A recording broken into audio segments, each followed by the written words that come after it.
नमस्कार दोस्तों, मैं आकाश आप सभी दोस्तों का स्वागत करता हूं आपके चैनल डार्क हॉरर स्टोरीज पर। आज मैं आपके लिए एक और डरावनी कहानी लेकर आया हूं। आशा करता हूं आपको ये कहानी बहुत पसंद आएगी। वीडियो शुरू करने से पहले वीडियो को लाइक करें और चैनल को सब्सक्राइब करें ताकि आपको और भी ऐसी ही डरावनी कहानी का नोटिफिकेशन मिल सके। तो चलिए शुरू करते हैं आज की यह कहानी। रात को 2:30 बजे शशिकांत के मोबाइल की घंटी बजी और नींद में ही उसने फ़ोन उठाया। फ़ोन पर उसे उसकी फैक्ट्री के सिक्योरिटी हेड राहुल की आवाज़ आई। वह बहुत डरा हुआ था और सिर्फ 3 ही लफ्ज़ बोल पाया, फैक्ट्री, भूत, आत्मा। उसके बाद एक दर्द भरी चीख के साथ फ़ोन कट गया। शशिकांत की नींद पल भर में ही उड़ गई। उसे समझ नहीं आ रहा था कि अब वह क्या करे। बचपन में ही उसकी माँ उसे जन्म देते वक्त गुजर गई थी। उसके बाद उसके पिताजी ने उसे पढ़ाई के लिए विदेश भेज दिया था और अब पिताजी की मौत के बाद बस एक दिन पहले ही उसने विरासत में मिली फैक्ट्री की जिम्मेदारी संभाली थी।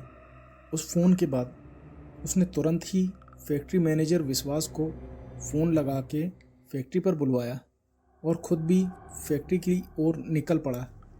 वो दोनों जब फैक्ट्री में पहुँचे तब उन्होंने देखा कि मेन गेट में कोई गार्ड नहीं है, पर शशिकांत की आंखें बस राहुल को ही ढूंढ रही थी, जिसकी दर्दनाक चीख उसके दिमाग में अभी भी गूंज रही थी। शशिकांत ने विश्वास को कहा, तुम पुलिस को कॉल करो और फैक्ट्री के आगे वाले हिस्से में जाकर देखो, तब तक मैं गोदाम को चेक करता हूँ। जब शशिकांत गोदाम में पहुंचा तब उसने देखा कि वहां पर राहुल ज़मीन पर पड़ा हुआ था, लेकिन उसकी सांस अभी भी चल रही थी, पर शरीर से कोई हलचल नहीं कर पा रहा था, मानो उसने कोई भयानक चीज़ देख ली हो।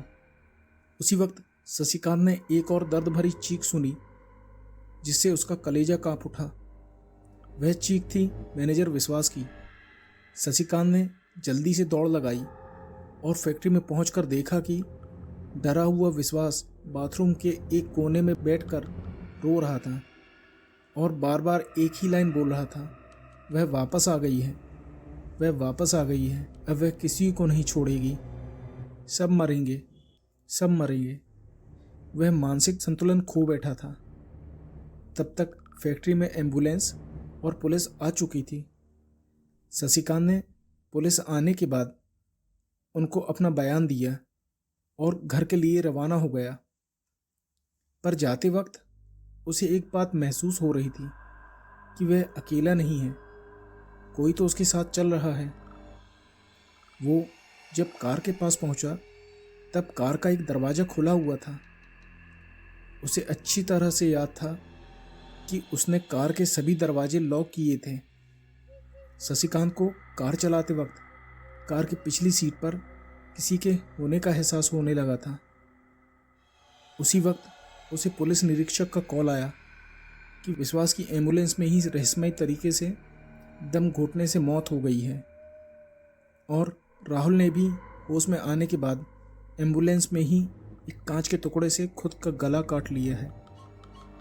इस तरह की एक के बाद एक मौत की खबरों से उसका सिर दर्द से फटा जा रहा था। शशिकांत घर पहुंचा।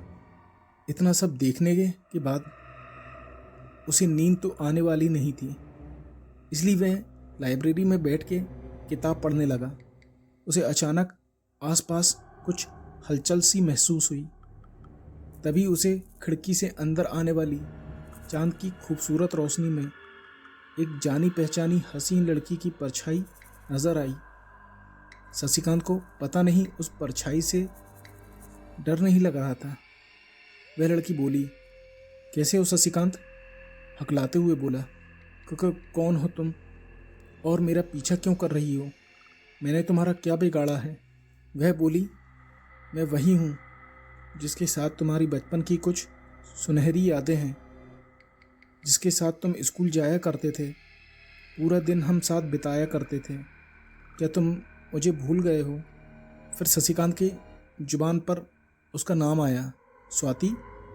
तुम और तुम्हारी ये हालत किसने की? फिर स्वाति अपनी कहानी बताते हुए बोली, मेरे पिताजी तुम्हारे पिताजी की फैक्ट्री में काम करते थे।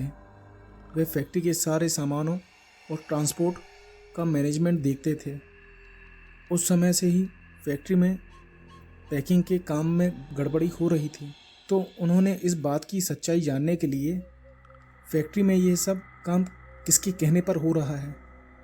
एक दिन वह देर रात को पूरा हिसाब किताब निपटा कर घर के लिए निकल रहे थे, पर जाने से पहले आखिरी बार फैक्ट्री का एक चक्कर लगाने के लिए गोडाउन पहुँचे तो उन्हें वहाँ कुछ नए बॉक्स दिखे जिन पर कंपनी का लेबल नहीं था। उन्होंने उस बॉक्स को खोल कर देखा तो उसमें अफीम और नशीले पदार्थ थे। किसी के आने की आवाज़ सुन के वे वहीं गोदाम में छुप गए और उन्होंने देखा कि तुम्हारे पापा और कंपनी के डायरेक्टर आए हुए हैं। तब मेरे पिताजी को पता चला कि कंपनी में ड्रग्स का काला कारोबार होता है।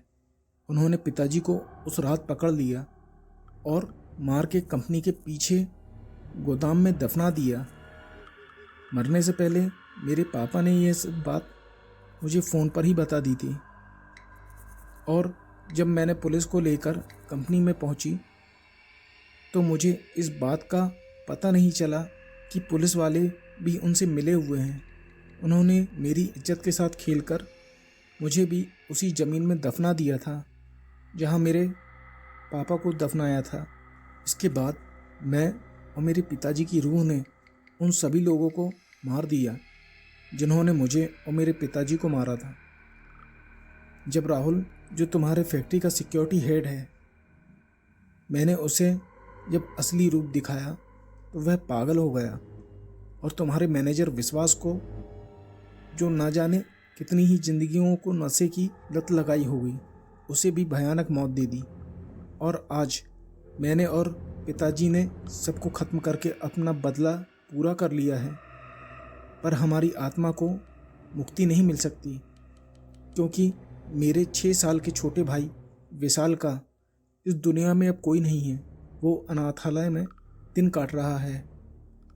इसलिए मैं मदद के लिए तुम्हारे पास आई हूँ, क्योंकि मैं जानती हूँ तुम एक अच्छे इंसान हो। शशिकांत ने कहा कि मैं मेरे पिताजी की गलती कभी सुधार नहीं सकता, पर हमारी बचपन की दोस्ती की खातिर मैं तुम्हारे छोटे भाई के जिम्मेदारी स्वीकार करता हूँ और तुमसे ये वादा करता हूँ, मैं तुम्हारे भाई को पढ़ा लिखा कर एक अच्छा इंसान बनाऊँगा। उसके बाद स्वाति और उसके पिताजी की आत्मा को मुक्ति मिल गई। दूसरे ही दिन शशिकांत ने कंपनी के सारे गलत बिजनेस बंद करवा दिए और उस अनाथालय से विशाल को गोद ले लिया। दोस्तों, ये स्टोरी आपको कैसी लगी कमेंट करके ज़रूर बताएं। मिलते हैं अगली स्टोरी में।